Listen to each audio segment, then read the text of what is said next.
Well, Okay. hello, and a very warm welcome back to the Andrew Eborn Show with me, Andrew Eborn, and my very good guest, Errol Musk. How are we doing, Errol?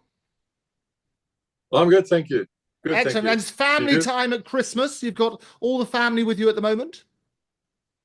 Yes, yes. I have a lot of family here at the moment, and it's rather wonderful because I have a big house, and normally it's just me waffling around alone most of the time, and now I've got people everywhere. So it's it takes some getting used to, you know, the mess everywhere. I mean, All but that's right. okay. Always interesting. Coming up to Excellent. Christmas, how do you normally celebrate Christmas in the Musk household? Family, all the family get together, and everybody's wonderful on the first day or so. uh, you know, and they all find you. Everybody's allocated bedrooms and rooms and so on and so forth. Everybody's happy as can be, and then you get the second day when somebody comes and says, one of the women says, so and so said this and this about me, and then the other person, I'm sure they didn't, and so you devolve into the third day where the family is now divided into two camps. I think everybody knows what I'm talking about. and then by the time that they all leave, they're all back on good terms again, and all loving each other and crying and everything. But of course, during the 4 days, it's a sort of you go through a sort of happiness and then a crisis, and then we all expect that. The men all expect it. The men. They all just say, "Oh yeah, And what do you do as a family? I mean, do you get the Monopoly boards out and play Monopoly? Do you, how yeah." do you It's funny. celebrate Funny you should Christmas? say that. We were playing this game just now. It's called, I think it's Guess My Career or something. And you put a band on the head. They were all playing it earlier, and you have a card on top of your head. You draw it. You don't know what the card is, and then you put up. They know what you do, but you don't know what you do, and you have to guess what you do by them each taking a turn to imitate that type of job or show what that sort of person does. And so yeah, everybody's playing that. Monopoly, no, we haven't got one. I used to have one. I don't have that anymore. We have the backgammon out. So there's the odd family, two guys who show off because they know how to play backgammon. And then there's what else? Yeah, we have all sorts of games, pick up sticks and whatever, anything to pass the time. And of course, to get from one big meal to another, So yeah, We're surviving don't be without fighting. organized. And will It's Elon be joining you this year? No, no, no, no.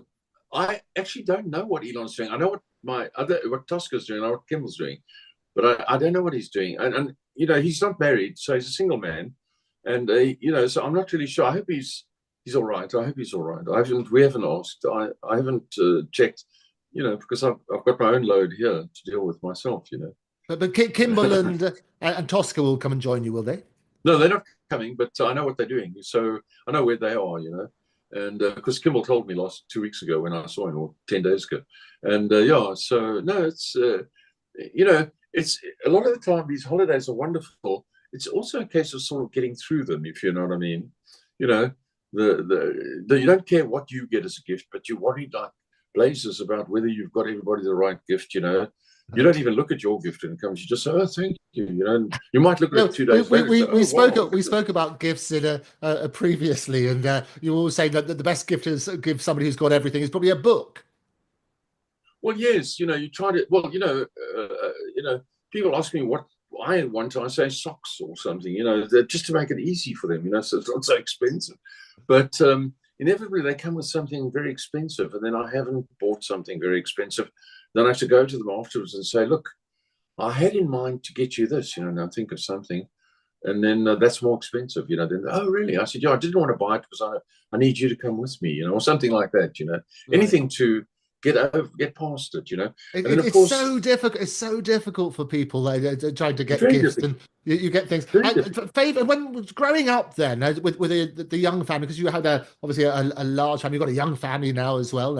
I've seen some of your other younger children. But growing up with Elon and Kimball and Tosca, what would they do around Christmas time? What would a Oh, traditional no, Christmas be Christmas while is they're growing very up? important. Oh, no, Christmas is super important. Elon is a very big gift and ritual type of guy. He loves it. For him, it's terribly important. And Kimball, a great entertainer, So yeah, no, we've always viewed Christmas very serious with us. I mean, I'm as you get older, kind of inclined to say, why don't we just like not worry about anything this Christmas? It's very badly that gets taken very badly. What are you joking? Yeah, I'm just joking, But Well, it's no, but it's a tremendous so pressure. It's a tremendous pressure on people. It's good for you to tremendous talk out about. pressure, tremendous And what pressure. about New Year's Eve? Do you stay up and see the New Year in? Yeah, obviously. Yeah, every year we do that. There's fireworks and all that sort of stuff, and people we generally go to the place where it's all happening and sort of see the new year. You've got to do something. I mean, you can't do nothing. You've got to do something, Do and you do so you you have do a it. do you have a So favorite you have memory to. of a What New can you do? Year? And then you hope, yeah. You don't. I don't make a big fuss. To me, the year's year. It's nice, and it's also nice to know I made another year myself. I sort of think. But at the end of the day, again, it's a sort of ritual that's can be unpleasant if you know what I mean. You've got to try and get through it. Get through it. I remember going to New Year's Eve at Trafalgar Square with Elon, Kimmel, and Tosca once, and all the fighting erupted right where we were. There's thousands of people there, and this big fight occurred right where we were, with all sorts of things being thrown, and they were throwing these thunder crashes or something around to make trouble, and people being dragged off, and police vans and everything. And so it's like a thing, and it's part of it. It's part of it. It's a very the good old days. When things were really great. Well, not great. I mean, very calm. And you go to the country club in a tuxedo, and your wife goes to long evening dress. In those days, and it's a country club dance, and then you see the New Year's in with Old Lang Syne and all that sort of stuff.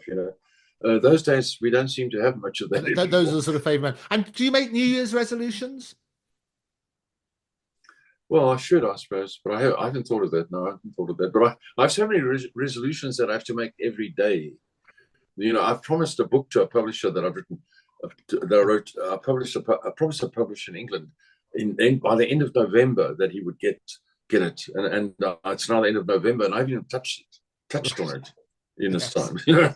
So he sent me a WhatsApp yesterday saying, or day to so ago saying he doesn't like to be pressuring me, but is there any way I could give him some feedback, this kind of thing. So yeah, I have enough resolutions to worry Right. about. And Yeah. what finally then, Errol, what do you hope for 2025? Well, I think 2025 is going to be a very much better year than this year has been in many ways, and this year has been quite good. So I think we're looking forward to quite a good year because things are a lot of things that were not going well are now improving.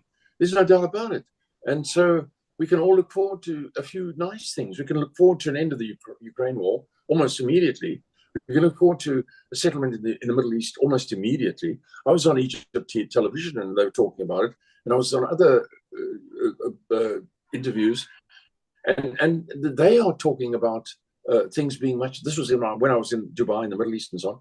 They were talking about things are going to be much better in the Middle East now, and the people themselves, talking to me, and I have to agree with that. And I say, yeah, I agree with you. It's going to be much better now. Everybody's much happier. It's as though some heavy weight has been I, lifted off people. I think you're absolutely right, and let's hope that 2025 brings at least some sort of peace around the world. It's very good. It's been an absolute delight having you on the show so Thank you. frequently during 2024.